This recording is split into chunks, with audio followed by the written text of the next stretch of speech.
cómo Intel ha llegado a este punto de ser el líder mundial a prácticamente estar al borde de la desaparición. Comienza a estudiar gratis programación e inteligencia artificial en ere.team y descubre por qué en español nadie explica mejor. La empresa que inició el mundo de la computación personal y la empresa que fue el líder por muchos años, hoy es solamente una sombra que necesita el rescate de otras para poder sobrevivir. Intel está buscando una inversión de Apple como parte de su apuesta para volver. No se está muriendo, lo están rescatando, pero sí es un enfermo grave. Nvidia está invirtiendo 5.000 millones de dólares. 5.000 millones, es un dineral en Intel. El gobierno, el mismo gobierno, o sea, plata del Estado, están metiéndole plata del Estado a Intel para rescatar Intel. ¿Por qué la rescatan? Eso vamos a conversar el día de hoy. Primero vamos a ver cómo está Intel. Miren, en el año 2000 llegó a los 500.000 millones de valoración. Es una brutalidad. Y ahorita está en... Miren que ha subido, miren acá. Que claro, indica pues confianza del mercado, ¿no? Justamente por los rescates que ha tenido del gobierno, el rescate que ha tenido de Nvidia también. Y ahora, como les dije, le está pidiendo plata, le está pidiendo a Apple que invierta para rescatarlos. Que ojo, no es malo. Apple en su momento le pidió dinero a Microsoft para rescatarlos. Porque si no, Apple se moría. Y miren lo que es Apple ahora, ¿no? Entonces ahora le toca a Intel. Pero fíjense, está en 145. OpenAI vale el doble. Y OpenAI es una empresa con 10 años de vida. Vamos a intentar analizar cómo se llegó a esto. ¿Por qué le está yendo mal a Intel? Intel fue la empresa que inició el mundo de las computadoras personales. Y fue una de las empresas que inició Silicon Valley. Se funda en 1968 en lo que hoy se conoce como Silicon Valley. Su historia, la fundación es bastante interesante porque previo a Intel había una empresa llamada Shockley Semiconductor, una empresa de semiconductores. Ahí trabajaba William Shockley, premio Nobel de física. Él ganó el premio Nobel por la invención del transistor, aunque no lo inventó del todo, lo inventaron sus empleados. Resentido por no tener el crédito, hizo su versión, ¿no? Dijo, ellos hicieron su transistor, voy a hacer mi versión. La versión de él mejoraba algunos aspectos de la de Brattain y Bardeen, y al final le dieron el Nobel a los tres. Una locura. Pero William Shockley, aparte de ser un genio, era un tipo muy explosivo, muy difícil de trabajar, pero era una leyenda. Y curiosamente, él funda Shockley Semiconductor y contrata a los mejores estudiantes o ingenieros de la zona, ¿no? Iban felices a trabajar con una leyenda como William Shockley, pero pronto se dieron cuenta que Shockley estaba medio loco. O sea, acusaba a la gente de robar, hacía drama, les hacía pasar por test de IQ. O sea, imagínense ese clima laboral, ¿no? O sea, entonces, 7 ingenieros de Shockley Semiconductor renuncian y fundan Fairchild Semiconductor. La nave nodriza de Silicon Valley es esta empresa. Y Shockley los llamó los 7 traidores. Si ustedes buscan los 7 traidores van a encontrar eso. No eran traidores, pero Shockley, pues con su forma de hablar conflictiva, el man era bastante conflictivo, estaba medio quemado de la cabeza, les llamó los 7 traidores y pues lamentablemente la historia los recuerda así. Y de acá, como las esferas del dragón, todos se dispersaron, ¿no? Y cada quien hizo su propia empresa. Y este es, como les digo, la nave nodriza o la mamá gallina de Silicon Valley, porque aquí es donde empieza lo que es ahora, que cualquier persona dice, voy a crear mi startup porque yo sé, yo tengo un conocimiento y con ese conocimiento puedo crear una startup. Antes de eso no existía esa mentalidad, ¿no? Si tú eras un ingeniero, tu mentalidad era ir a trabajar a una empresa, no crear tu empresa. Pero a partir de aquí nace la mentalidad de yo puedo crear mi empresa. Y una de esas esferas del dragón fue Intel. Y lo fundan 2 leyendas de la historia de la tecnología, de la historia de la computación, Robert Noyce y Gordon Moore. Y se une como primer empleado Andy Grove.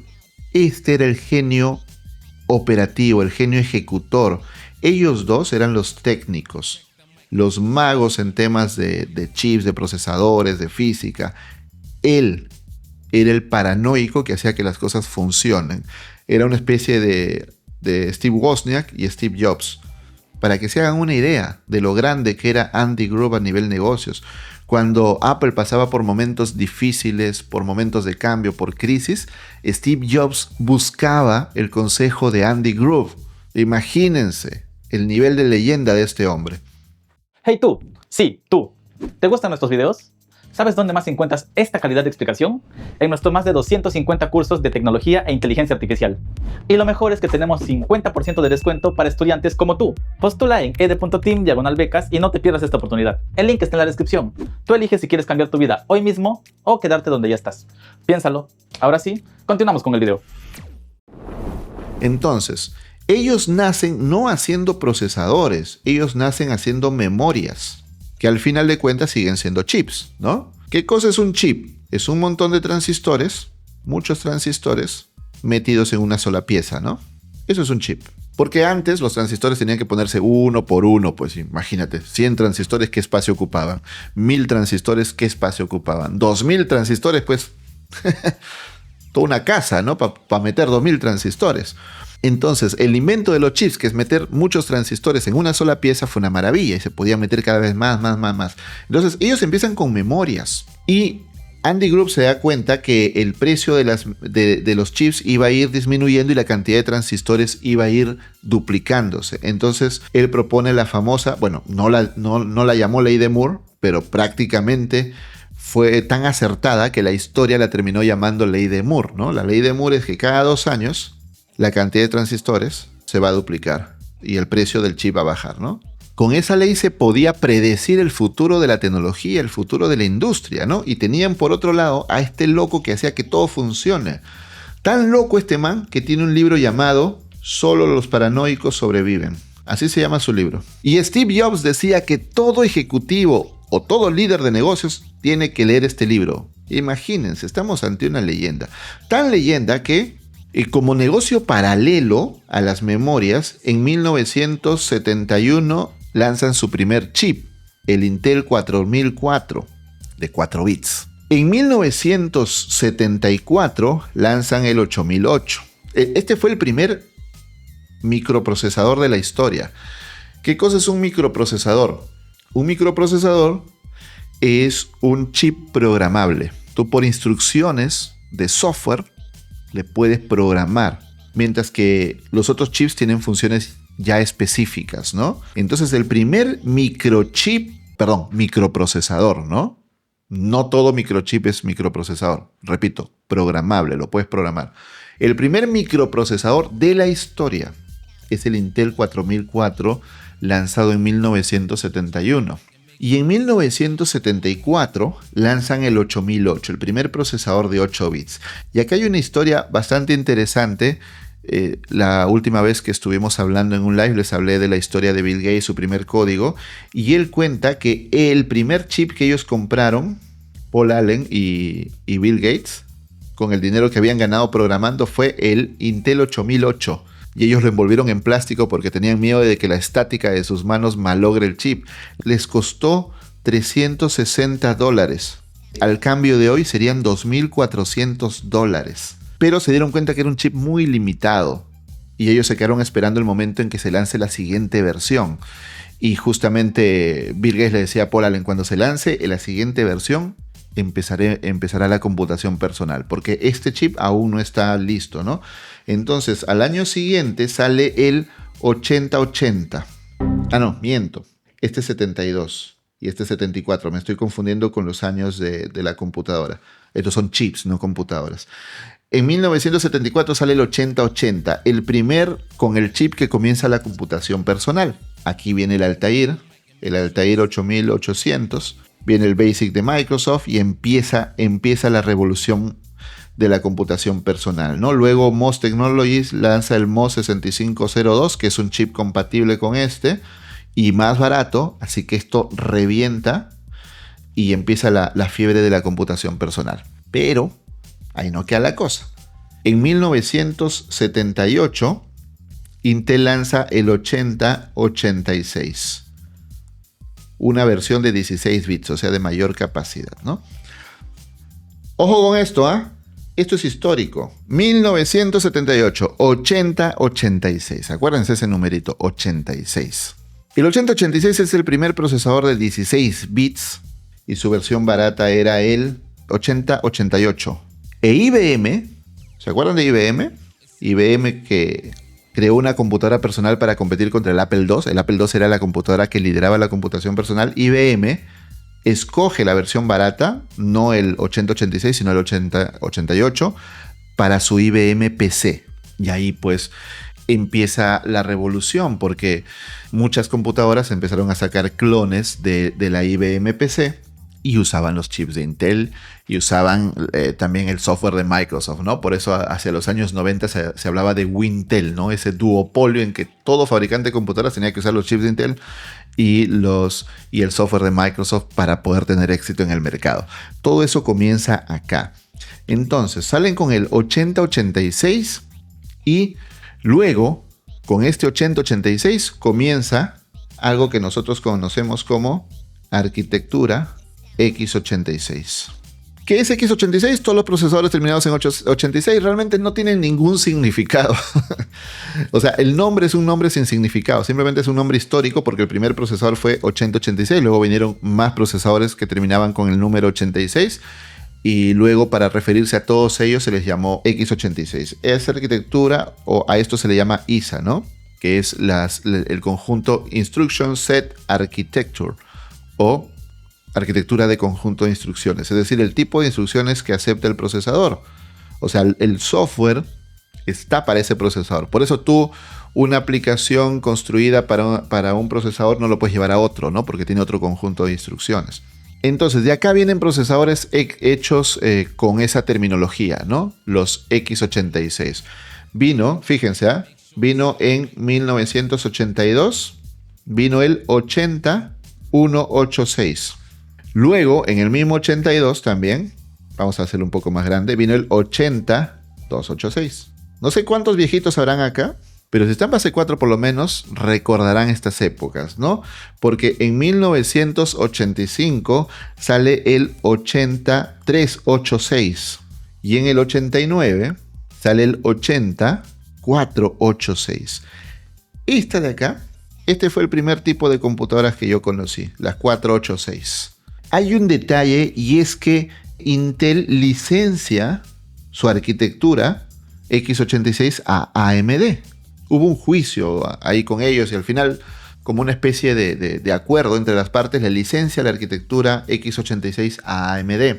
AMD empieza a sacar procesadores compatibles y AMD promocionaba sus procesadores como 486, 386, 486 y era legal. ¿Por qué? Porque no estaba permitido registrar un número. Ellos querían registrar 486 como marca. Y pues la oficina de patentes le decía, no, eso no se puede registrar, es un número, no puede registrar un número.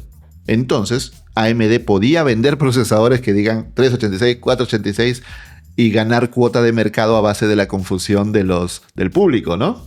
Entonces, como Intel vio y dijo, no puedo registrar un número, dijo, se acabó el número, así que a partir de ahora voy a usar una marca. Y acá nace la marca Pentium. La primera computadora que en mi casa compraron era una Pentium 2 o 3, creo. Pero mucho me acuerdo que donde estábamos comprando en la tienda, compramos una versión pues económica, ¿no? Y al costado, en la misma tienda, había un man que estaba comprando una Pentium 4. Y yo lo miraba como, wow, debe ser millonario. Una Pentium 4. La cosa es que Pentium nace para evitar la confusión de estos nombres. Entonces, aparece pues la Pentium a secas en 1993. Pentium, así, a secas. Que pues su serie era i586, ¿no? Siguiendo el 186, 286, 386, 486, 586. Y luego las siguientes Pentium serían i686. O sea, nunca hubo un 786, nunca hubo un 886, se quedó en 686. Y ahí viene la Pentium 2, la Pentium 3, la Pentium 4, ¿no? Que en ese momento, como les dije, cuando en casa compramos la primera computadora, era la que era la tope de gama, era la Pentium 4, ¿no? y luego viene la Pentium D. ¿Y por qué viene la Pentium D? Porque la Pentium D significaba Dual Core. Fue la primera computadora de doble núcleo allá en el año 2005. Pero por estos años aparecieron dos series económicas, o sea, se empezaron a complicar la vida ellos mismos, ¿no? Apareció la serie Atom, que intentaba competir contra los ARM. También sacó una serie Celeron, que era como un Pentium barato. En realidad era una porquería. Claro, pero iban al segmento barato y pues muchos Celeron eran Pentium que no llegaban al rendimiento de un Pentium, entonces pues le ponían Celeron y los vendían, ¿no? O sea, a nivel de ingresos, pues funcionaba, tenían ingresos, pero a nivel de marca, ya la gente empezaba a desconfiar, ¿no? ¿Qué es esta cochinada? ¿No funciona? Si tengo una Pentium, ¿por qué funciona tan mal? Y era una Celeron o una Atom, Dios. Incluso Steve Jobs se burló varias veces de estos procesadores. Bueno, el punto es que para el año 2005 viene la serie I. La serie Core i, perdón. Esa sí la han conocido, ¿no? Core i3, Core i5, Core i7 y luego llegó el Core i9, ¿no? ¿Qué es i? Pues i es Intel. Nada más es Intel y ya. ¿Y por qué? Porque ya la cosa se ponía confusa y los Pentium estaban perdiendo presencia, estaban perdiendo reputación. Al menos en español les llamaba Lentium. Estaban tan hartos de las Pentium que se le llamaba Lentium. Tienes una Lentium, decían. La reputación de Intel estaba mal, pues ya estamos hablando de año 2005, mira. Entonces ellos dicen, ok, se acabó. Vamos con una nueva serie, la serie Core i. Core i3, Core i5, Core i7, Core i9 y sacándole 50.000 versiones, ¿no? Que el Core para móviles, el Core que viene con gráficos, el que viene sin gráficos, el que viene para estaciones, el que viene... ¡Ay, Dios mío! O sea, era un enredo de nombres, pero les funcionó. Por mucho tiempo Core i3, Core i5, Core i7 era como sinónimo de buen procesador, ¿no? Hubo 14 generaciones de este, hasta 2023. Ahí murieron los Core i. Si ustedes están pensando en comprarse un Core i7 y tal, no es que sea malo, pero tengan en cuenta que ya no existen, ya no se fabrican. Hasta 2023 se fabricaron. Y ojo, que también este cambio de serie, o sea, matar la serie Core i, también vino por un tema reputacional, ¿no? Ya empezaban a fallar, había escándalos de que los Core i5 eran Core i7 fallados, de que los Core i3 eran Core i5 fallados, el rendimiento no iba bien, realmente le fue mal. Y para limpiar un poco, también como un cambio de arquitectura interno, en 2024 lanzan una nueva serie, los Intel Core, que sería la gama media-baja, y los Intel Core Ultra, que serían la gama alta, ¿no? El problema con esta generación Intel Core e Intel Core Ultra ya no es el nombre, sino que la empresa como tal está en serios problemas. Intel está pidiendo rescate. ¿Cómo hemos llegado a esto? Hey, soy yo de nuevo. ¿Sabías que se acerca el evento más importante de EDTeam? El EDCamp 10 será un día para compartir con la comunidad y todo el equipo de EDTeam estos 10 años de aprendizaje y crecimiento profesional. Tendremos charlas con expertos en tecnología e inteligencia artificial, empresas invitadas y obviamente los fundadores de EDTeam contando sus experiencias. Además, mucho networking, mucha buena vibra y mucho conocimiento. Celebra con nosotros estos 10 años de EDTeam este 15 de noviembre en Lima. Compra tus entradas en ed.team/edcamp antes de que se agoten. Nos vemos por allá. Ahora sí, continuamos con el video. Hay unos 5 o 6 momentos clave que explican la crisis de Intel. Número 1. En 2004, Andy Grove se va. ¿Vamos a echarle la culpa a Andy Grove? Por supuesto que no. Pero que Andy Grove se vaya, amigos y amigas, es el equivalente a cuando Steve Jobs se fue de Apple. Y los líderes que vienen no tienen el nivel de Andy Grove. En 2007 viene el siguiente golpe. 2 CEOs después de Andy Grove. Se llama Paul Otellini. Ese sí lo recuerdo porque es un nombre histórico. Histórico para mal, lamentablemente. Porque en 2007 sale el iPhone. Y el iPhone fue el inicio de una revolución similar a la revolución de la inteligencia artificial. O sea, cambió completamente las industrias, todas las empresas se volcaron a hacer smartphones. Y entonces, cuando estaban desarrollando el iPhone, Steve Jobs se acerca a Intel. Porque Apple trabajaba con procesadores Intel para sus computadoras. Entonces, su primera opción para crear los procesadores del iPhone eran obviamente Intel. Así que Steve Jobs va con Intel, va con Paul Otellini y le pide que desarrollen un chip para el teléfono que ellos están fabricando. Paul Otellini no lo tomó en serio. Yo siento que ese ha sido el principal problema de Intel, y esa es la moraleja de los negocios. Tienes que saber reinventarte, y también de la vida, ¿no? Ahora con la inteligencia artificial, atrévete a ver opciones, ¿no? No te aferres a lo que ya sabes, explora nuevas opciones. No sabes en qué momento lo que tú sabes va a quedar obsoleto y ya la industria no lo va a requerir. Intel toda su vida se aferró a fabricar chips de escritorio. No quiso fabricar ARM para procesadores móviles, no quiso hacer GPUs, se puso a hacer GPUs muy tarde y no lo logró. Entonces en la vida hay que explorar opciones, hay que atreverse a reinventarse, no solo como empresa, sino como persona también. Entonces no quiso hacer el procesador para el iPhone, y al final el procesador lo hizo Samsung. Es una ironía de la vida, pero el primer procesador lo hizo Samsung. Ese es el primer momento, la primera crisis, digamos. Siguiente, 2015 a 2019 aproximadamente, se retrasan en fabricar chips de 10 nanómetros. Como ya les dije, ellos fabrican chips, ¿no? Son de las pocas empresas en el mundo que fabrican chips. Y Intel siempre estaba un paso por delante. Y eso era su principal caballito de batalla, ¿no? O sea, estaban un paso por delante de la competencia y por eso podían fabricar chips mejores.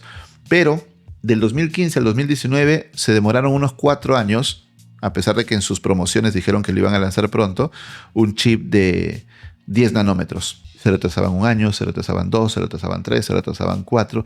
Y luego viene pues el repunte de AMD, ¿no? AMD crece y empieza a pegar duro, ¿no? Porque AMD saca un chip de 7 nanómetros antes que Intel saque el suyo de 10. Para los que no sepan, ¿qué es un nanómetro? Es una medida muy pequeñita. Imagínense una ciudad, un Google Maps. Digamos que esto es tu chip. M1 de Apple, tu A17 Pro, tu Intel Core i9. Esto es un chip, ¿ya? Si tú te empiezas a acercar mucho, verías pues, ¿no? Verías conexiones, verías los transistores, ¿se entiende? Cada transistor es como una casita. Cada casita es un transistor y están posicionados según planos, según un diseño, y tienen conexiones que serían como las callecitas de las ciudades, ¿no? Prácticamente es una ciudad miniaturizada, un chip, y cada casita es un transistor. Eso es un chip. Entonces, mientras más chiquito sea, más transistores entran en el mismo espacio, ¿cierto? Genera mucho más rendimiento del procesador al final. Entonces, Intel estaba sufriendo para crear chips de 10 nanómetros y AMD lo superó con chips de 7 nanómetros, mucho más pequeñitos. El golpe que le da AMD con Ryzen, con los 7 nanómetros y de ahí para adelante, es un golpe del que no se lograron recuperar. Pero ahí no quedó. Ahí no quedó, porque para el año 2016 aproximadamente, ellos intentan sacar sus GPUs, que tampoco lo lograron.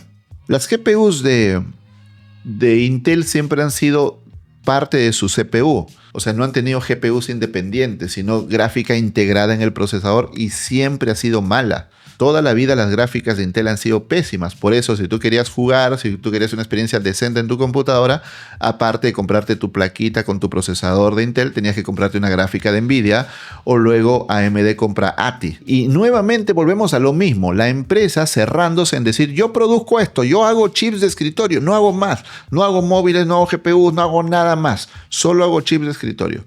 Y el golpe definitivo, tal vez, o el último golpe, es 2020. En 2020, Apple lanza los Apple Silicon, el M1. Ahorita vamos en la versión M4.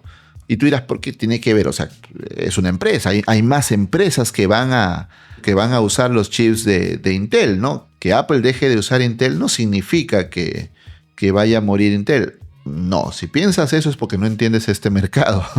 Es lo mismo que con el iPhone, es lo mismo. Nos guste o no, Apple es quien marca las tendencias del mundo de la computación. Entonces, cuando en 2020 Apple abandona Intel, es el golpe de muerte para Intel. Apple abandona Intel y se va a sus propios chips. ¿Y por qué es el golpe de muerte? ¿Tan poderosa es Apple? No, porque después la van a seguir los demás. Un procesador M1 es un procesador ARM. Y acá viene la parte importante, ¿no? ARM versus x86. ARM es un procesador pensado para móviles y x86 es para escritorio. Los x86 consumen más recursos, consumen más energía, la batería se acaba más rápido. Los ARM, por ser para móviles, son mucho más eficientes energéticamente hablando. M1 es ARM. Era un milagro tecnológico y la gente decía, Apple no innova, Apple no innova, Apple no innova. M1 es una de las mayores innovaciones de la década. Mejor consumo energético, mayor tiempo de batería, menor calentamiento. ¿Qué te dice eso? Te dice que todo el mercado se va a ir para allá. Dicho y hecho. Qualcomm demoró, pero lo logró. El año pasado sacó los X Elite, que logran un rendimiento equiparable a los Apple Silicon. No al nivel, pero bastante decente, bastante equiparable a los Apple Silicon. Y, obviamente, Microsoft ha empezado a trabajar muy duro para que Windows corra sin problema en procesadores ARM. Y eso no es todo. En el mundo de los servidores se están moviendo a ARM por la eficiencia energética, mientras que nuestros amigos de Intel seguían tercos con el x86. Y eso nos lleva al día de hoy a una Intel pidiendo rescate. No se va a morir, no la van a dejar morir. Nvidia ya puso su platita ahí para rescatarla y Jensen Huang es un genio de los negocios, o sea, no va a morir en lo absoluto. Pero nos queda como una lección de cómo una empresa líder del mundo puede caer, y no de un momento a otro. Le tomó casi 30 años caer, casi 30 años de malas decisiones, hasta este momento.